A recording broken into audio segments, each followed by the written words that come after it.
Hello everybody, welcome to the Clearview channel. Today concludes our 6-part series on motivational interviewing. We're going to do a deep dive on the specific skills to know and learn to accomplish motivational interviewing. I'm joined today by my esteemed colleague, Steph Ray. Steph, as I understand it, the skills component has 3 categories. There are reflections, there are change-provoking questions, and there are rulers and measurements. Is that right? Yes. I want to start with reflections because I think that's a really important one. Sure. So walk me through the different types of reflections someone, a parent, a grandparent, a staff member can use based on what they're confronted with. Sure. So we have simple and complex reflections. We have weighted and amplified reflections, and then we also have reframing and complaint to goal. Okay. And so how do I know which one of those to use? So it's really going to depend on your assessment of how much rapport you have with the individual, what the situation entails, and where that student is in their process of change and where you're at in your process of motivation. That's a lot. So let's use an example. Mm-hmm. Let's use medication refusal. I know we deal with that on campus, and maybe you dealt with that at home, but let's use medication refusal. And here's what I'm gonna do. I'm gonna say it to you as I've heard our students say, and I would like you to use each of the components so we can train the audience. Okay, so I say to you, I'm not taking my medications today.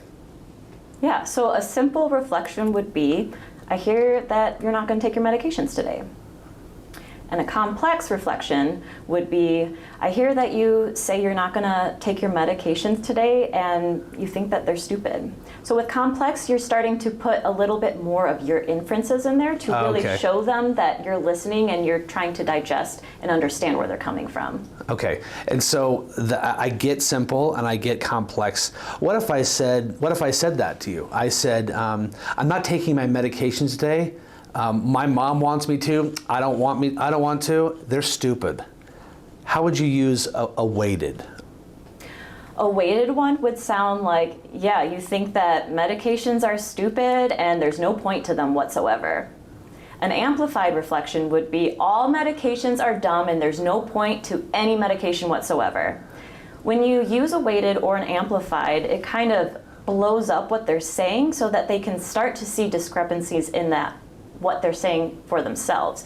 So let's take an amplified, for example. You blow it up and you say, all medications are stupid and there's no point whatsoever, and they're dumb.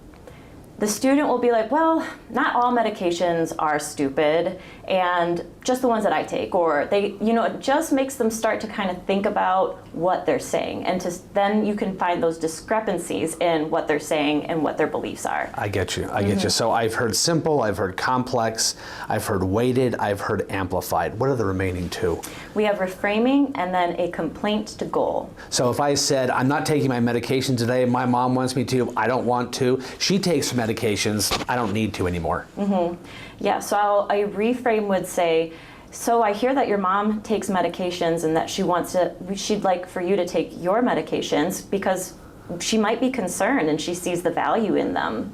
Okay. So it's reframing the situation. And then a complaint to goal would be, so I hear that you don't want to take your medications for your anxiety. Is there a way that we can work on your anxiety so that you can eventually come off your medications? Okay, so let me give you an example, a cleaner example on that. Sure. I say, I'm not taking my medications. It's not helping me sleep. They're supposed to help me sleep. They never work. I'm not taking them anymore. Mm-hmm.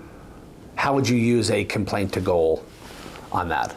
So I hear that you have a hard time sleeping and that you want to sleep better. What are some ways that we can help you to sleep better or to reach that goal? So the goal in that was, I want to sleep better.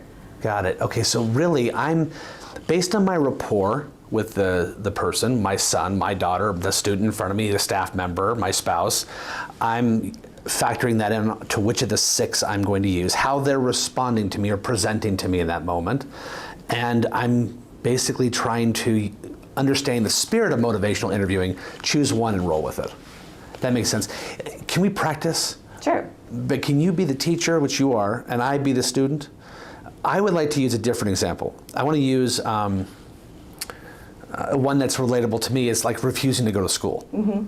Let's say someone refuses to go to school. I want you to say it to me, and I want to use the 6 different components. Simple, complex, weighted, amplified.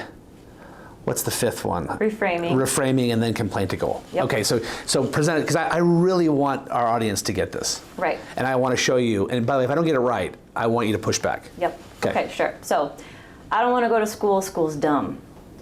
So what I hear you saying is that you don't want to go to school, and you think school's dumb. Yeah. Okay. What kind of reflection was that? Simple. Okay. What would a complex reflection of that be? It would be, I hear you don't want to go to school and that you think school is dumb, and so complex should be what?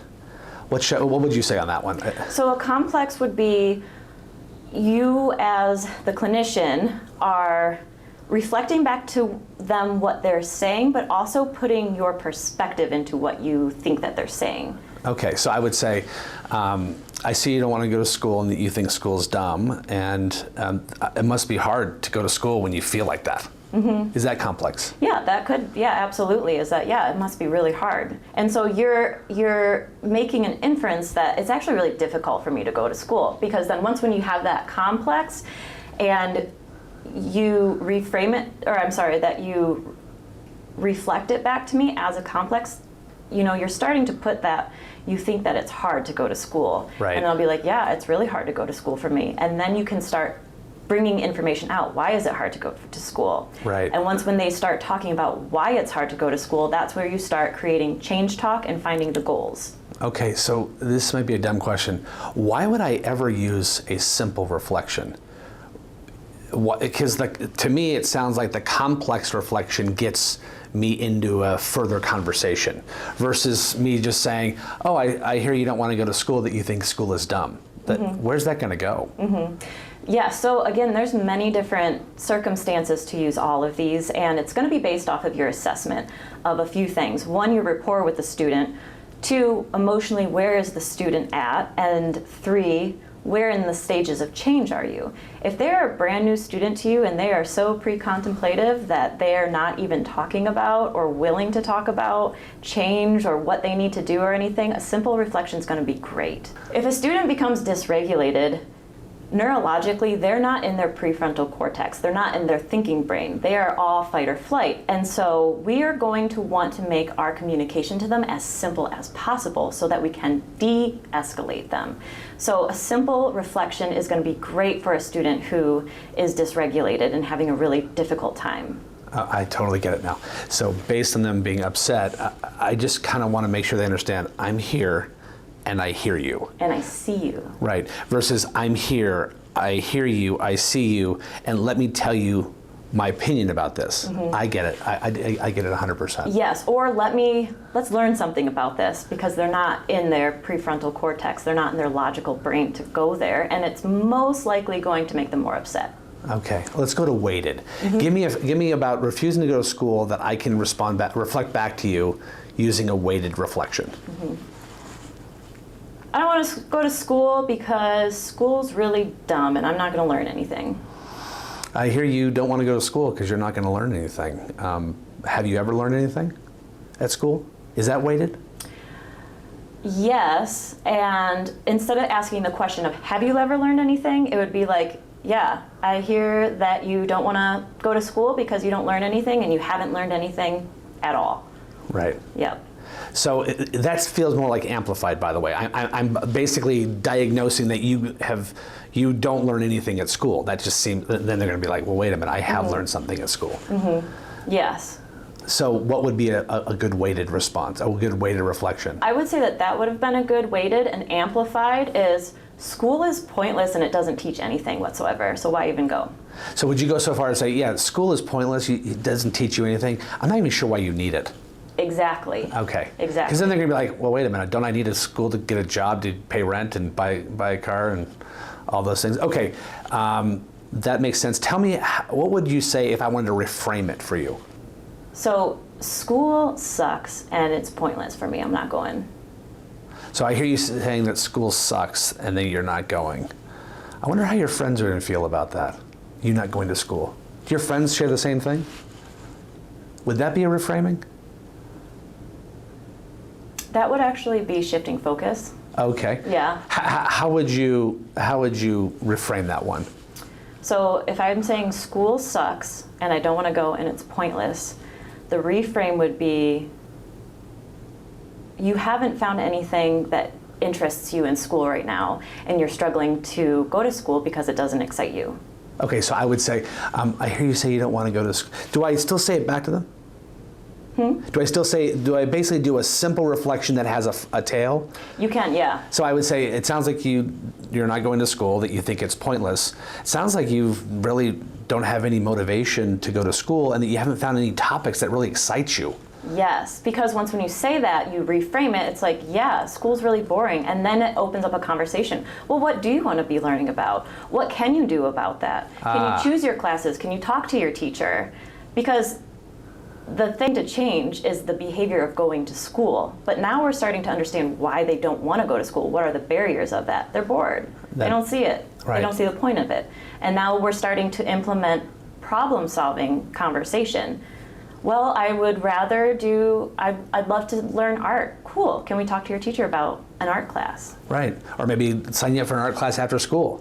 Now that I totally see it. I totally see how that opens up the conversation. All right, the last of the six different reflection styles. Complaint to goal. Complaint to goal. Okay. So, let's see. Give me a second. I'm going to nail this one too. Okay. I didn't nail the last one, but I'm going to nail this one. Here's a good one. I don't want to go to school because I don't have any friends there. I don't like anybody there. What I hear you saying is you're not going to go to school because you don't like anybody there. You don't have any friends there. Where are your friends going to school? That would be close. No, it wouldn't be that. It would be. It sounds like you want to talk about branching out, meeting new people. Like, I know you like to do this. Like, maybe we can set you up with doing that, in like a club sport or something. Yeah, absolutely. So you can meet some new people. Yes. Okay. Yeah. Okay. Yep, you got it. These are great. Those are the 6 components. Simple, simple, complex, weighted, amplified, reframing, and complaint to goal. Yes. Excellent. All right, we hit on 2 great topics, 2 great examples. In our next episode, we're going to move on to change-provoking questions, our second core skill set. Stay tuned.